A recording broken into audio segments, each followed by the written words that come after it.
Hello dear students, myself Ashish Kachadia, and today we discuss topic related to estimating, costing and valuation. In today's topic, we discuss about the introduction of subject estimating, costing and valuation. So first of all જોઈએ આપણે introduction building estimating and costing is a vital part of civil engineering. એટલે કે બિલ્ડિંગનું અંદાજીકરણ કરવું અને તેની કિંમત નક્કી કરવી એ સિવિલ એન્જિનિયરિંગનો એક મહત્વપૂર્ણ ભાગ કહેવામાં આવે છે. બરાબર, એસ્ટિમેટર સિવાય છે એ સિવિલ એન્જિનિયરનો કોઈ પણ પ્રોજેક્ટ છે એ સ્ટાર્ટ થઈ શકે નહીં. The entire cost of construction and the infrastructure used for the purpose of construction is estimated, and the final costing is done on the basis of which a certain percentage of the project cost is paid to the engineer, the architecture and the other consultants involved in the project. એટલે કે શું કહે છે કે બાંધકામના સમગ્ર ખર્ચ અને બાંધકામના હેતુ માટે વપરાયેલ માળખાકીય સુવિધાઓનો અંદાજ કરવો અને આ અંતિમ ખર્ચ જે બને બરાબર એના આધારે શું કરવાનો આવે છે તો કે પ્રોજેક્ટના અમુક ચોક્કસ ટકાવારી છે એ એન્જિનિયર, આર્કિટેક્ચર અને અન્ય સલાહકારો અથવા તો જે આપણે કોન્ટ્રાક્ટર્સ હોય છે બરાબર એને ચૂકવવી પડે છે. Valuation is one such important part of the building estimation and costing. Valuation is done after the project is complete on the latest trend of the land price in the market. શું કહેવા માંગે છે તો કે મૂલ્યાંકન એ મકાનના અંદાજ અને તેની કિંમત નક્કી કરવાનો એક મહત્વપૂર્ણ ભાગ છે. બજારમાં જમીનના ભાવનો નવીનતમકરણ એટલે કે હાલમાં જે ભાવ ચાલે છે બરાબર એ પ્રમાણે પ્રોજેક્ટ પૂર્ણ થયા પછી તેનું શું કરવામાં આવે છે મૂલ્યાંકન કરવામાં આવે છે. Therefore this course has been designed so that the diploma civil engineering is able to prepare, estimate and cost of a civil engineering project. તેથી આ કોર્સની રચના કરવામાં આવી છે. શું કામ તો કે ડિપ્લોમા સિવિલ એન્જિનિયર જે સ્ટુડન્ટ્સ બનશે બરાબર એ સિવિલ એન્જિનિયરના પ્રોજેક્ટનો અંદાજ અને તેની કિંમત છે એ તૈયાર કરી શકશે. સબ્જેક્ટ આઉટકમ એટલે કે આ સબ્જેક્ટ ઉપર આપણને શું શું જાણવા મળશે. The course content should be taught and learning impart the aim to develop theoretical knowledge and skills so that they are able to prepare, estimate and cost of civil engineering project. શું કહેવા માંગે છે તો કે આ course છે વિદ્યાર્થીઓના જ્ઞાન અને કુશળતાને વિકાસવા અથવા તો વધારવાના લક્ષ્ય સાથે શીખવવામાં આવે છે કે તેથી તે શું કરી શકે તો કે સિવિલ એન્જિનિયરિંગ પ્રોજેક્ટનો અંદાજ અને કિંમત છે એ નક્કી કરી શકે. ટીચિંગ સ્કીમ જોઈએ તો ટીચિંગ સ્કીમમાં આ સબ્જેક્ટની ક્રેડિટ છે એ ટોટલ 7 છે બરાબર, જેમાં લેક્ચર બેઝ ક્રેડિટ છે એ 3 છે અને પ્રેક્ટિકલ બેઝ ક્રેડિટ છે એ 4 છે. જો આમાં પ્રેક્ટિકલ તો ઓન ફિલ્ડ જવાના એવા કાંઈ આવતા નથી, પણ પ્રેક્ટિકલમાં ખાસ કરીને આમાં શું હોય છે તો કે એના એક્ઝામ્પલ સોલ્વ કરવા એ આની અંદર મહત્વનું રહેલું હોય છે બરાબર. થિયરી માર્ક્સ છે એ 70 માર્ક્સ એટલે કે જીટીયુનું જે પેપર લેવાશે આપણે બરાબર તે કેટલા માર્કનું છે 70 માર્કનું હશે અને એના માટે તમને આ સબ્જેક્ટમાં 3 કલાક છે એ પ્રોવાઈડ કરવામાં આવે છે. બાકી બધા સબ્જેક્ટ છે એ 2.5 કલાકમાં પૂરા કરવાના, જ્યારે આ સબ્જેક્ટ માટે તમે 3 કલાક છે એ પ્રોવાઈડ કરવામાં આવશે. બીજા થિયરી માર્ક્સમાં પીએ એટલે કે આપણા મિડ સેમેસ્ટર એક્ઝામિનેશન માર્ક છે એ 30 માર્ક એટલે 30 માર્કની રહેશે. પ્રેક્ટિકલ માર્ક્સ છે એ 80 બરાબર, તમે જે પાછળ આપણે વાઇવા આપણે લેશું બરાબર એના માર્ક્સ છે એ કેટલા રહેશે તો કે 40 માર્ક રહેશે. અને પીએ એટલે કે પ્રોગ્રેસિવ એસેસમેન્ટ એટલે કે તમે જે આખા સેમેસ્ટર દરમિયાન વર્ક કર્યું છે બરાબર, આપણે ટ્યુટોરિયલ આમ તો ટ્યુટોરિયલ્સ ન કહેવાય પણ જે આપણે પ્રેક્ટિકલ્સની અંદર જે એક્ઝામ્પલ બનાવવાની જે બુક આખી અલગથી બનાવશું આપણે એ બુક બનાવી છે બરોબર, તે પછી કઈ રીતનું તમારી વર્તણૂક છે, કઈ એટલું તમે સબ્જેક્ટ શીખ્યા છો એ બધા એના આધારે તમારા માર્ક્સ છે એ પીએના 60 માર્ક રહેશે અને ટોટલ સબ્જેક્ટ છે એ 100 માર્કનો રહેશે. ખાસ ધ્યાન રાખજો મિત્રો, કારણ કે આ સબ્જેક્ટની અંદર 7 માર્કની ક્રેડિટ છે આ સબ્જેક્ટની, એટલે ખાસ ઇમ્પોર્ટન્ટ રહેશે આ બરાબર. નેક્સ્ટ આપણે જોઈએ કોર્સ ડિટેલ. કોર્સ ડિટેલ એટલે કે બધા જ યુનિટ્સ છે એ આપણે એમાંથી આપણને શું શું શીખવા મળશે અને એની અંદર આપણે કયા કયા ટોપિક છે એ કવર કરશું તેના વિશે જાણી લઈએ. તો પહેલું છે કે unit 1 estimating and modes of measurement. બરાબર, યુનિટ 1 ની અંદર 2 ચેપ્ટર અલગ અલગ આવે છે, જે એસ્ટિમેશન અને બીજું છે મોડ ઓફ મેઝરમેન્ટ. બરાબર, આ બંનેની થઈને ટોટલ છે એ 14 માર્ક્સ રહેલા છે. આ બંનેની અંદર છે આનું વેઇટેજ આપણે એમ કહીએ કે 14 માર્કનું રહેલું છે બંને ચેપ્ટરનું. બરાબર, તો જોઈએ કે આની અંદરથી આપણને શું શું શીખવા મળશે. તો કે explain types of estimation and duties of an estimator, એટલે કે અંદાજના પ્રકાર અને અંદાજકારની લાયકાત અથવા તો લાક્ષણિકતાઓ છે એ કઈ કઈ રહેલી હોય છે એ આપણને આની અંદરથી શીખવા મળશે. બરાબર, તે પછી ડિસ્ટિંગ્યુશન ધ ટર્મ્સ. બરાબર, એટલે કે અલગ અલગ જે પદો રહેલા છે, બરાબર, એના વિશે આપણે જાણશું. એમાં કયા કયા છે તો કે overhead charge, contingency, water charge, provisional sum, prime cost, provisional quantity, spot item, day work, આ બધી વસ્તુ કેને કહેવામાં આવે છે એ પણ જાણશું. એ પછી describe various term used in estimation work, એટલે કે અલગ અલગ શબ્દો જે છે એ આપણે એસ્ટિમેશનની અંદર યુઝ થાય છે એનો પણ આપણે અભ્યાસ કરશું. યુનિટની અંદર આપણે કયા કયા ટોપિક્સ રહેલા છે એ જોઈએ. તો પેલો જ છે કે અંદાજીકરણ અથવા તો અંદાજ અથવા તો એસ્ટિમેટિંગ જેને આપણે કહીએ. તો ફર્સ્ટ ઓફ ઓલ તો એસ્ટિમેટિંગ કહેવાય એને તો કે કોઈ પણ બાંધકામ શરૂ થતા પહેલા તે બાંધકામ માટે સંભવિત ખર્ચ કેટલો થશે, કેટલા માલસામાનની જરૂર પડશે, કેટલો મજૂરી ખર્ચ થશે તેનું અનુમાન કરવામાં આવે છે, જેને શું કહેવામાં આવે છે, અંદાજ, એટલે કે એસ્ટિમેટ કહેવામાં આવે છે. અને આ જે એસ્ટિમેટ બનાવવાની જે પ્રક્રિયા છે એને શું કહેવામાં આવે છે તો કે એસ્ટિમેટિંગ કહેવામાં આવે છે, એટલે કે અંદાજીકરણ કહેવામાં આવે છે. ખાસ એક વખત પાછી જોઈએ. બરાબર, મેઇન તમારી વ્યાખ્યા છે, તમારા સબ્જેક્ટનું નામ જ છે એસ્ટિમેટિંગ, કોસ્ટિંગ અને વેલ્યુએશન. આ 3 વ્યાખ્યા છે આપણને ખાસ આવડવી જોઈએ. તો પેલું જ છે કે એસ્ટિમેટિંગ. ફરી એક વખત વ્યાખ્યા જોઈએ આપણે કે કોઈ પણ બાંધકામ શરૂ થતા પહેલા તે બાંધકામ માટે સંભવિત ખર્ચ કેટલો થશે, કેટલા માલસામાનની જરૂર પડશે, કેટલો મજૂરી ખર્ચ થશે તેનું અનુમાન કરવામાં આવે છે, જેને શું કહેવામાં આવે છે, અંદાજ અથવા તો એસ્ટિમેટ કહેવામાં આવે છે. અને આ અંદાજ બનાવવા માટેની પ્રક્રિયાને શું કહેવામાં આવે છે, એસ્ટિમેટિંગ અથવા તો અંદાજીકરણ કહેવામાં આવે છે. આ સિવાય કોસ્ટિંગ કેને કહેવામાં આવે છે તો કે કોઈ પણ બાંધકામ માટે વિવિધ આઇટમોના રાશિ અને ભાવ જાણ્યા પછી બાંધકામ પાછળ કેટલો ખર્ચ થશે તે નક્કી કરવાની ક્રિયાને શું કહેવામાં આવે છે તો કે કોસ્ટિંગ કહેવામાં આવે છે. અને વેલ્યુએશન કેને કહેવામાં આવે છે તો કે કોઈ પણ મિલકત નું વર્તમાન મૂલ્ય નક્કી કરવાની રીતને શું કહેવામાં આવે છે, વેલ્યુએશન કહેવામાં આવે છે. બરાબર, તે પછી આપણે જોશું કે અલગ અલગ અંદાજ બનાવવા માટે કઈ કઈ માહિતીની જરૂર પડશે. બરાબર, data require for estimating and types of estimate. બરાબર, કે અંદાજ બનાવવા માટે કઈ કઈ વસ્તુની જરૂર પડે છે તો કે નકશા, વિશિષ્ટ વિવરણો એટલે કે સ્પેસિફિકેશન, મેપ્સ, બરાબર, અને આઇટમોના ભાવ એટલે કે રેટ ઓફ ડિફરન્ટ આઇટમ. તે સિવાય અંદાજના પ્રકારો કયા કયા છે તો અંદાજના 2 પ્રકાર છે, અંદાજિત એસ્ટિમેટ, બરાબર, અને વિગતવાર એસ્ટિમેટ એટલે કે ડિટેલ એસ્ટિમેટ, અને અંદાજિત એસ્ટિમેટ એટલે કે એપ્રોક્સિમેટ એસ્ટિમેટ. બરાબર, તે પછી આપણે નેક્સ્ટ આપણે જોશું કે અંદાજિત એસ્ટિમેટ બનાવવાના હેતુઓ શું શું છે, શું કામ અંદાજિત એસ્ટિમેટ બનાવવામાં આવે છે. એ પછી વિગતવાર એસ્ટિમેટ બનાવવાના આપણે હેતુઓ શું શું છે એ પણ જોશું. વિગતવાર એસ્ટિમેટ આપણે બનાવીએ છીએ, બરાબર, તો એની અલગ અલગ પ્રકારો કયા કયા રહેલા છે વિગતવાર એસ્ટિમેટના. ધારો કે વિગતવાર એસ્ટિમેટના પ્રકારોમાં જોઈએ તો કે એન્જિનિયરના એસ્ટિમેટ આવશે, કોન્ટ્રાક્ટરનો એસ્ટિમેટ આવે, સુધારેલો એટલે કંઈ આપણે ચેન્જ કર્યા પછીનો એસ્ટિમેટ આવે, ઘટાડેલો એસ્ટિમેટ એટલે કે ભાવ આપણે રિડ્યુસ કર્યો હોય, વાર્ષિક રિપેરનો, ખાસ રિપેરનો, અંતિમ એસ્ટિમેટ. એટલે આ બધી વસ્તુ છે એ એસ્ટિમેટના વિગતવાર એસ્ટિમેટના આ બધા પ્રકારો છે એ બધી એની અંદર જોવામાં આવે છે.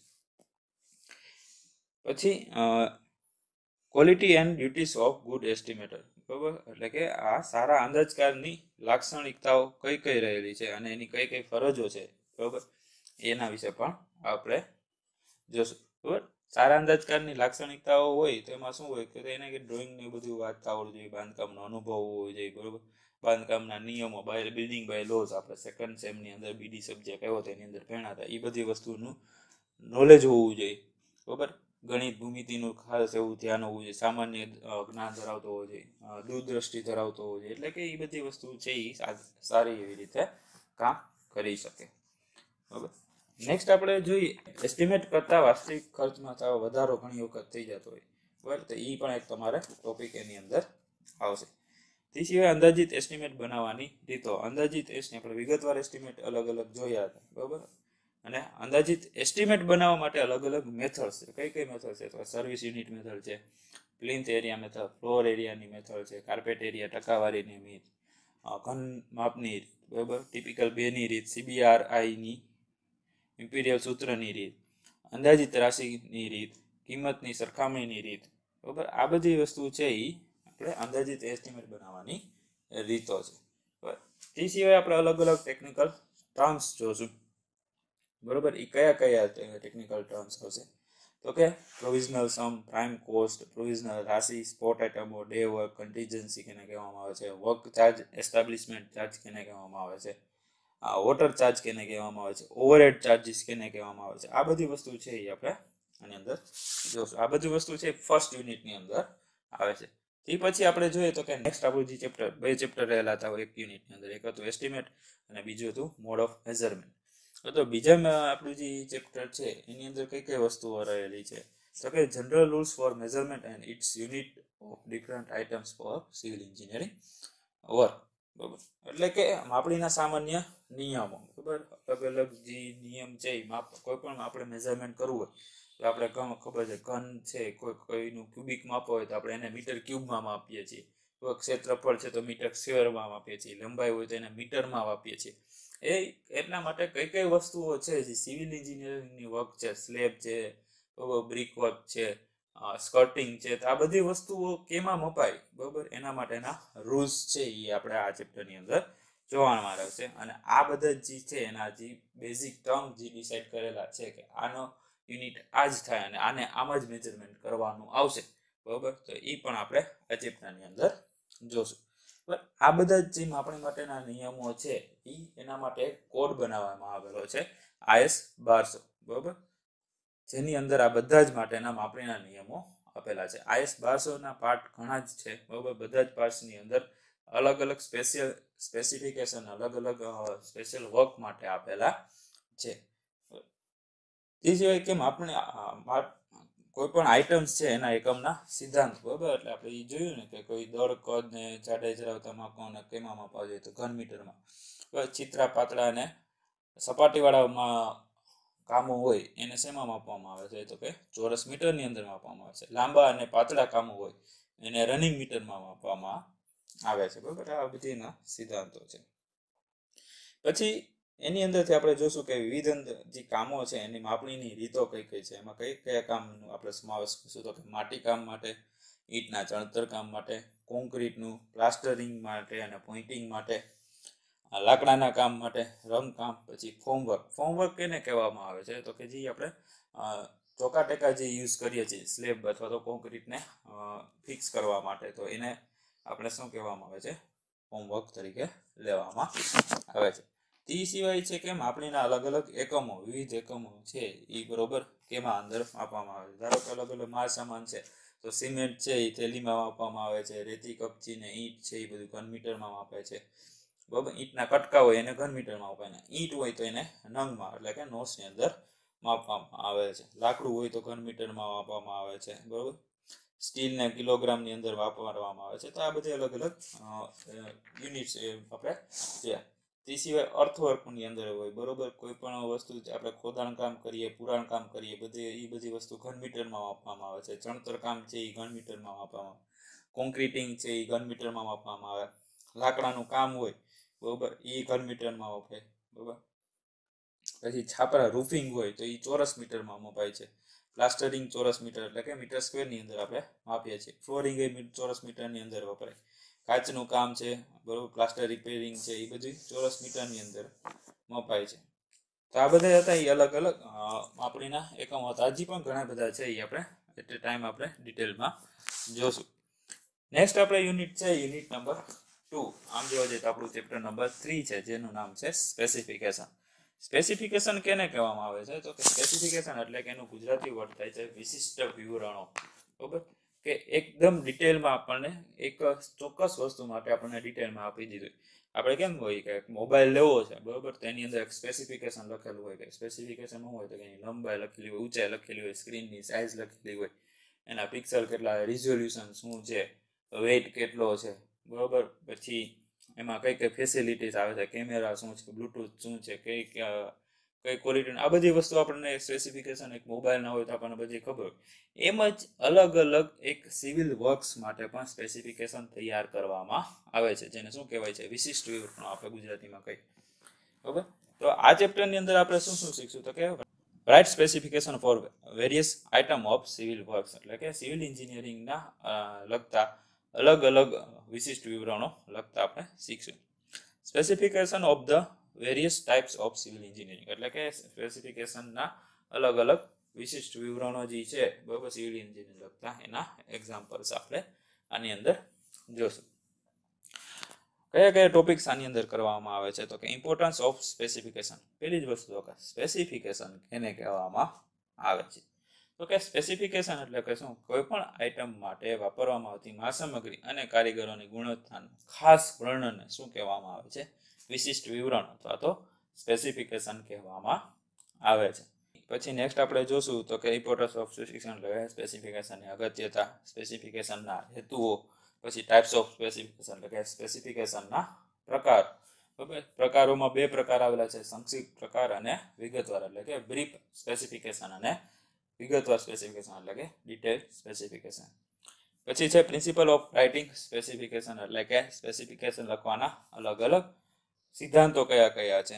અને લાસ્ટમાં આપણે જોશું કે specification of earthwork in excavation, cement concrete, brick masonry, RCC work, plastering, painting અને ફ્લોરિંગ, આ બધાના સ્પેસિફિકેશન જોશું. એટલે કે એક્ઝામ્પલ આપણે કયા કયા જોશું કે પાયા માટે ખોદાણ કામ, પાયા માટે સિમેન્ટ કોન્ક્રીટનું આપણે સ્પેસિફિકેશન જોશું. આરસીસી એટલે કે રેઇનફોર્સ કોન્ક્રીટ સિમેન્ટ માટે પણ આપણે શું જોશું કે સ્પેસિફિકેશન અલગથી બનાવવામાં આવે છે બરાબર. બ્રિક વર્ક એટલે કે આપણે ચણતર કામ માટે, પ્લાસ્ટર કામ માટે બરાબર, ડીપીસી બરાબર, ડેમ પ્રૂફ કોર્સ, એના માટે પણ આપણે અલગ અલગ સ્પેસિફિકેશન લખવાના આવશે. તે સિવાય વ્હાઇટ વોશિંગ અથવા તો પેઇન્ટિંગ, બારી બારણાનું લાકડા કામ, લાકડાના રંગકામ, લોખંડના રંગકામ, પછી રેતીની આપણે પૂર્ણી કરીએ પ્લિન્થની અંદર, પછી ફ્લોરિંગ માટે, પોઇન્ટિંગ માટે, બધાના અલગ અલગ સ્પેસિફિકેશન છે એ રહેલા હોય છે બરાબર. આપણે નેક્સ્ટ યુનિટ જોઈએ કે યુનિટ નંબર 3. યુનિટ નંબર 3 ની અંદર શું આવશે તો કે રેટ એનાલિસિસ, એટલે કે ભાવ પૃથ્થકરણ બરાબર. આ જે ચેપ્ટર છે એ 7 માર્ક્સનું રહેલું છે. આ યુનિટ છે એ 7 માર્ક્સનું રહેલું છે. આની અંદર આપણે શું શું શીખવા મળશે તો કે ફર્સ્ટ ઓફ ઓલ છે કે state the factors affecting on rate analysis and task work, એટલે કે ભાવ પૃથ્થકરણને અસર કરતા પરિબળો અને ટાસ્ક વર્કને અસર કરતા પરિબળો વિશે આપણે જાણીશું. તે સિવાય explain the concept of schedule off rate and purpose off rate analysis, એટલે કે ભાવ પૃથ્થકરણના હેતુઓ અને એસઓઆર શું છે તેવું આપણે શીખશું. તે સિવાય compare the rate analysis of various types of work and SOR, એટલે કે વિવિધ કામના ભાવ પૃથ્થકરણ અને એસઓઆર જે આપણે સંબંધ છે એ શું રહેલો છે અને એની સરખામણી આપણે કરશું. તો ટોપિક્સ આપણે જોઈએ કે આ ચેપ્ટર અથવા તો આ યુનિટની અંદર આપણે કયા કયા ટોપિક્સ કવર કરશું તો કે પહેલું ટોપિક છે કે rate analysis and factors affecting on rate analysis બરાબર. રેટ એનાલિસિસ કેને કહેવાય, ભાવ પૃથ્થકરણ કેને કહેવામાં આવે છે તો કોઈ પણ આઇટમ કરવા માટે એટલે કોઈ પણ વસ્તુ બનાવવા માટે જરૂરી માલસામાનનો ખર્ચ, મજૂરી ખર્ચ, યાંત્રિક ખર્ચ, પરચુરણ ખર્ચ, કોન્ટ્રાક્ટરનો નફો વગેરે પરથી આઇટમોના એકમ દીઠ ભાવ છે એ નક્કી કરવાની પ્રક્રિયાને શું કહેવામાં આવે છે, ભાવ પૃથ્થકરણ કહેવામાં આવે છે બરાબર. પછી આપણે શું જોશું તો કે આના ઉપરથી આપણે ભાવ પૃથ્થકરણના હેતુઓ શું શું છે, ભાવ પૃથ્થકરણને અસર કરતા પરિબળો કયા કયા રહેલા છે બરાબર. તે પછી શેડ્યુલ ઓફ રેટ્સ બરાબર, એસઓઆર કેને કહેવામાં આવે છે બરાબર, ને ભાવ સૂચિપત્રક આપણે ગુજરાતીમાં કહીએ તો કે એસઓઆર કેને કહેવામાં આવે છે તો કે વિવિધ બાંધકામો જેવા કે રસ્તા, સિંચાઈ, પાણી પુરવઠાની લાઈન, ગટરની લાઈન વગેરે જુદી જુદી આઇટમોમાં ભાવ પૃથ્થકરણ કરી અને તેના ભાવની એક યાદી છે એ બનાવવામાં આવે છે, જેને શું કહેવામાં આવે છે, એસઓઆર કહેવામાં આવે છે બરાબર, એટલે કે શેડ્યુલ ઓફ રેટ કહેવામાં આવે છે.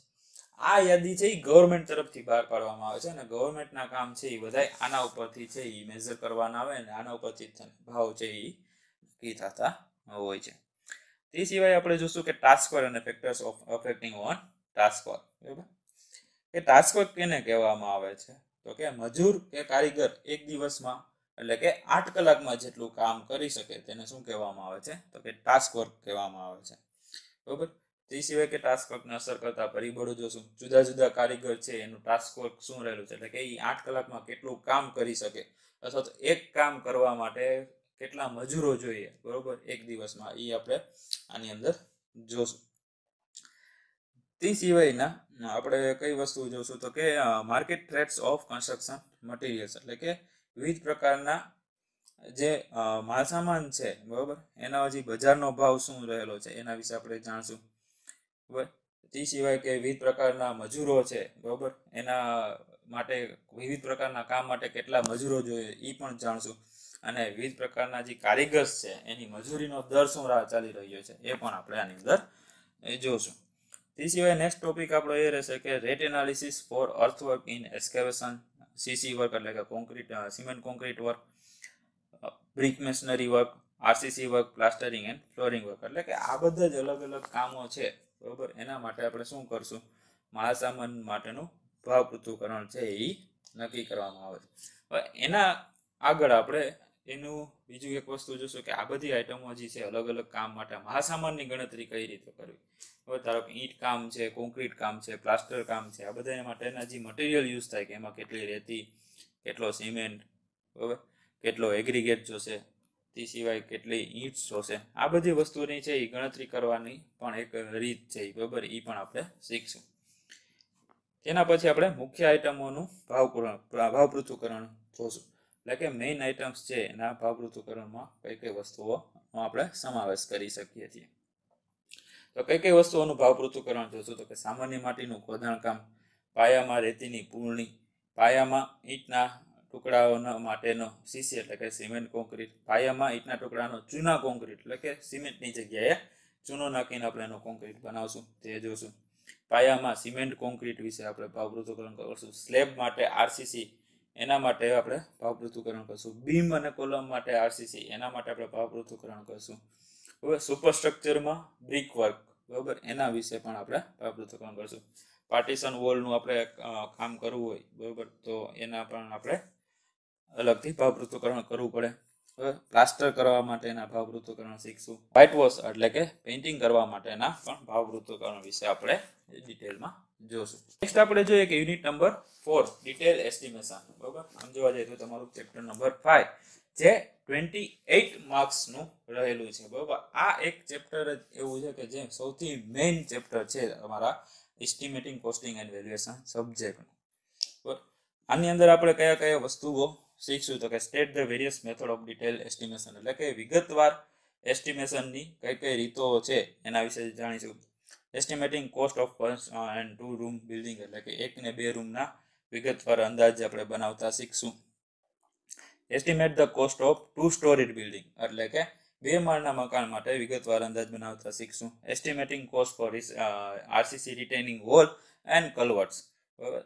ઓકે, કલવર્ટ અને રિટેનિંગ વોલ માટે આપણે શું કરશું તો વિગતવાર અંદાજ બનાવતા શીખશું. અને state the method of calculating earthwork for the road and canals, એટલે કે રોડ અને કેનાલ માટે ખોદાણ કામની અથવા તો પુરાણ કામની છે એ રાશિ છે એ ગણતા આપણે શીખશું, બરાબર. નેક્સ્ટ આ ચેપ્ટરની અંદર કયા કયા ટોપિક રહેલા છે તો કે મેથડ ઓફ ડિટેલ એસ્ટિમેશન, એટલે કે ડિટેલ એસ્ટિમેશન વિગતવાર એસ્ટિમેટ કરવાની રીતો કઈ કઈ છે, બરાબર. તો હવે વિગતવાર એસ્ટિમેશન કરવાની પહેલી રીત છે મધ્યરેખાની રીત, એટલે કે સેન્ટર લાઇન મેથડ. અને બીજી રીત છે એ કે લાંબી દિવાલ અને ટૂંકી દિવાલની રીત, એટલે કે long wall short wall method તરીકે ઓળખવામાં આવે છે. Long wall short wall method છે એ વાઇડલી યુઝ થાય છે, મોસ્ટ ઓફ બધે પણ એ જ યુઝ થાય છે. પીડબ્લ્યુડી ડિપાર્ટમેન્ટ જે છે પબ્લિક વેલફેર ડિપાર્ટમેન્ટ, જે કન્સ્ટ્રક્શન આપણે કોઈ પણ ગવર્મેન્ટ લગતા કરવાના હોય એ પીડબ્લ્યુડી ડિપાર્ટમેન્ટની અંદર આવે, તો એ પણ છે એ લોંગ વોલ શોર્ટ વોલ મેથડનો જ ઉપયોગ કરે છે. અને long wall short wall method છે એનું બીજું નામ છે આઉટ ટુ આઉટ અને ઇન ટુ ઇન મેથડ, બરાબર.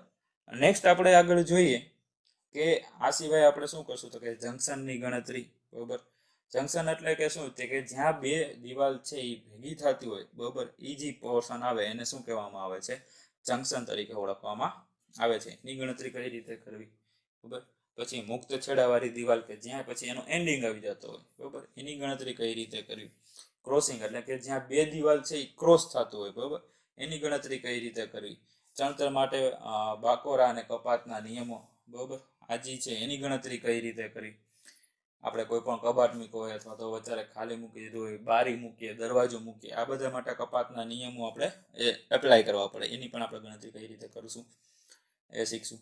તે સિવાય સ્ટીલના સળિયાની લંબાઈ અથવા તો તેની સંખ્યાની ગણતરી કઈ રીતે કરવી, આ બધી વસ્તુ છે એ આપણે આની અંદર જોશું. તે સિવાય 1 on 2 રૂમ બિલ્ડિંગ એટલે કે 1 કે 2 રૂમ બિલ્ડિંગ છે એના એક્ઝામ્પલ, એનું એસ્ટિમેટિંગ કરતા આપણે શીખશું, વિગતવાર આપણે એસ્ટિમેટ બનાવતા શીખશું. તે સિવાય એક્ઝામ્પલ ઓન 2 સ્ટોરે બિલ્ડિંગ એટલે કે 2 માળના બિલ્ડિંગ માટે, એટલે આમાં 2 માળના બિલ્ડિંગ માટે આપણે નથી કરવાનું, પણ 2 માળના બિલ્ડિંગમાં અલગ અલગ 1 સ્ટોરે બિલ્ડિંગ કર્યું છે, બરોબર, 1 or 2 રૂમ બિલ્ડિંગ, એની અંદરથી આપણે મોસ્ટ ઓફ બધી વસ્તુ શીખી લેશું.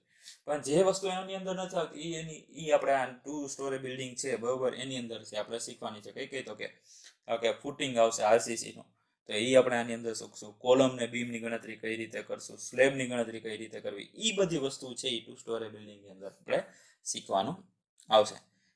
તે સિવાય છે કે રિટેનિંગ વોલ જે છે અથવા તો કલવટ જે રહેલા છે એના ઉપર એક્ઝામ્પલ, એની એસ્ટિમેટિંગ કઈ રીતે કરવું, એની વિગતવાર ગણતરી આપણે કઈ રીતે કરવું, વિગતવાર અંદાજીકરણ કઈ રીતે કરવું, એ આપણે શીખશું. અને તે પછી છે કે મેથડ ઓફ કેલ્ક્યુલેટિંગ અર્થવર્ક, બરોબર. મેથડ ઓફ આની માટે કઈ અર્થવર્ક એટલે કે ખોદાણ કામ કે પુરાણ કામ કરવા માટેની અલગ અલગ રીતો છે રોડ અને કેનાલ માટે, બરોબર, એ આપણે મેઝરમેન્ટ કરશું, બરોબર. એના માટે અલગ અલગ 2 મેથડ આપણે જોવામાં આવે કે જમીન સમતલ હોય અને જમીન સમતલ ન હોય, એટલે કે ઢાળવાળી જમીન હોય, તો એના 2 અલગ અલગ રીતે ટાઈપ્સ પડે છે. અને જો સમતલ હોય તો એનું એક સીધું ફોર્મ્યુલા આપણે યુઝ કરીએ છીએ, પણ સમતલ ન હોય અને ઢાળ હોય તો એના માટે અલગ અલગ 3 રીત યુઝ કરવામાં આવે છે. કઈ તો કે મધ્ય આડછેદની રીત, સરેરાશ ક્ષેત્રફળની રીત અને સમપાર્શ્વીય સૂત્રની રીત, આ 3 મેથડનો છે એ યુઝ કરવામાં આવે છે, બરોબર. નેક્સ્ટ આપણે જોઈએ કે તમારું યુનિટ નંબર 5 અથવા તો તમારું ચેપ્ટર નંબરની કહીએ તો ચેપ્ટર નંબર છે 6 ચેપ્ટરને આપણે શેના વડે ઓળખીએ છીએ તો કે વેલ્યુએશન વડે ઓળખીએ છીએ.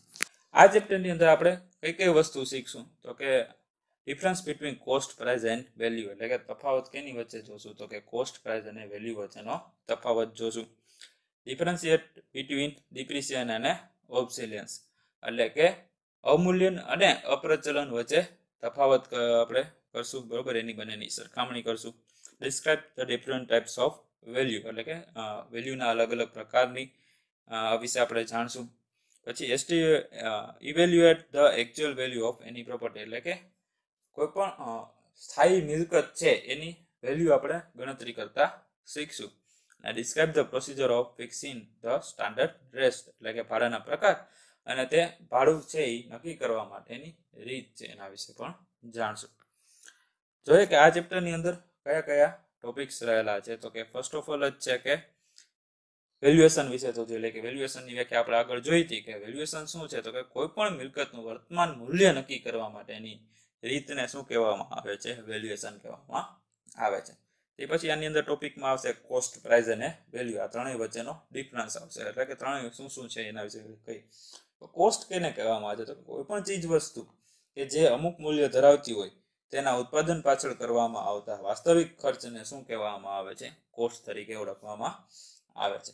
પ્રાઇસ કેને કહેવામાં આવે છે તો કે ચીજ વસ્તુના ઉત્પાદન કરવામાં આવતો વાસ્તવિક ખર્ચ એટલે કે કોસ્ટ અને ઉત્પાદકનો નફો, આ બંનેને જોડીને જે કિંમત તૈયાર થાય એને શું કહેવામાં આવે છે, પ્રાઇસ કહેવામાં આવે છે. અને વેલ્યુ કેને કહેવામાં આવે છે તો કે અર્થશાસ્ત્રમાં એક વસ્તુને બીજી વસ્તુથી બદલવાની બાબત, એટલે કે એક વસ્તુ આપીને બીજી વસ્તુ લેવાની બાબતને શું કહેવામાં આવે છે, વેલ્યુ કહેવામાં આવે છે. જૂના જમાનામાં આ રીતે આપણે યુઝ કરતા, કોઈ પણ આપણે ધારો કે ઘઉં 1 કિલો ઘઉં લેવો હોય તો આમે 1 કિલો મગ દઈ દેવા, બરોબર, દેવાનારી, આ બધી વસ્તુ છે એ પેલા જૂના જમાનામાં રહેતું. પણ હવે વસ્તુની જે ચેન્જીસ છે એની જગ્યાએ આપણે શું રાખી દીધું છે તો કે નાણાં રાખી દીધા છે. એટલે કે ધારો કે આપણે કોઈ 1 મણ ઘઉં લેવા છે બરાબર, એના માટે 400 રૂપિયા, તો એક કાર લેવી છે તો એના માટે 4 લાખ રૂપિયા જોઈએ. તો આ બધી વસ્તુ છે એ વેલ્યુની અંદર આવશે. હવે તે સિવાય કોસ્ટ અને વેલ્યુ વચ્ચે તફાવત, પ્રાઇસ અને વેલ્યુ વચ્ચે તફાવત, એ બધી વસ્તુ જોશું બરાબર.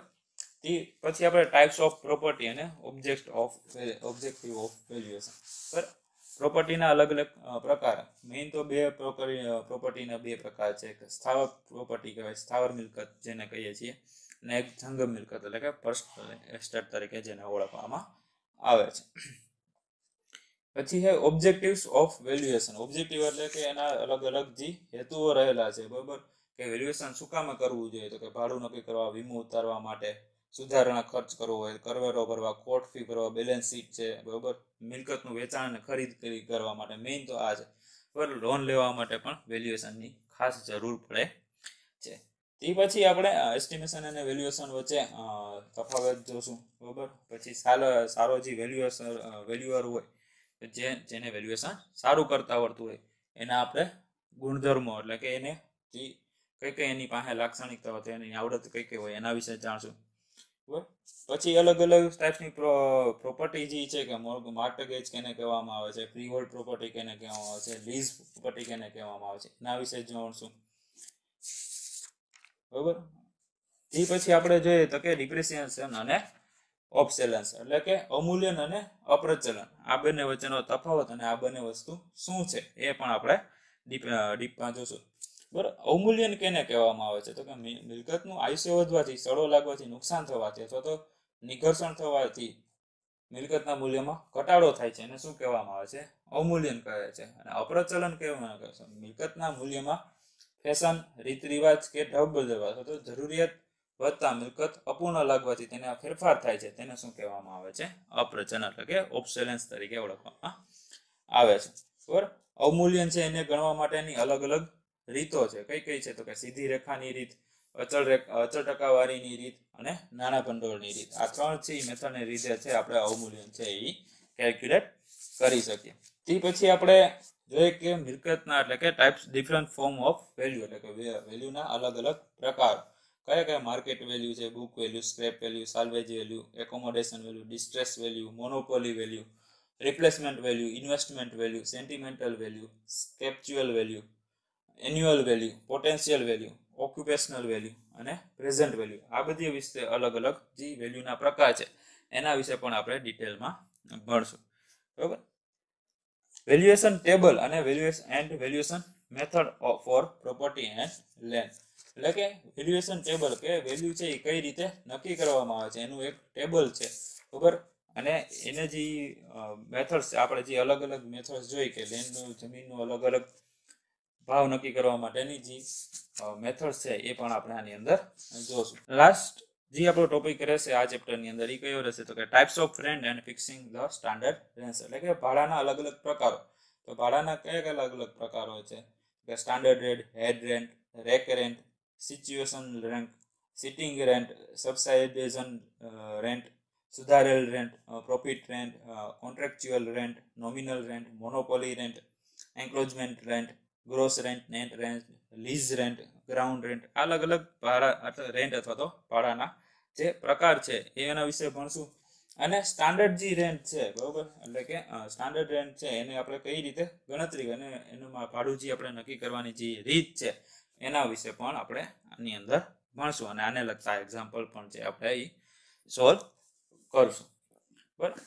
તો આઈ હોપ કે તમે બધા છે એ આપણે એસ્ટિમેટિંગ, કોસ્ટિંગ અને વેલ્યુએશન જે સબ્જેક્ટ છે એના શું ભણશું અને એનામાંથી આપણને કઈ કઈ વસ્તુઓ શીખવા મળશે એની તમને ડિટેલમાં સમજ આવી ગઈ હશે. Okay, thank you.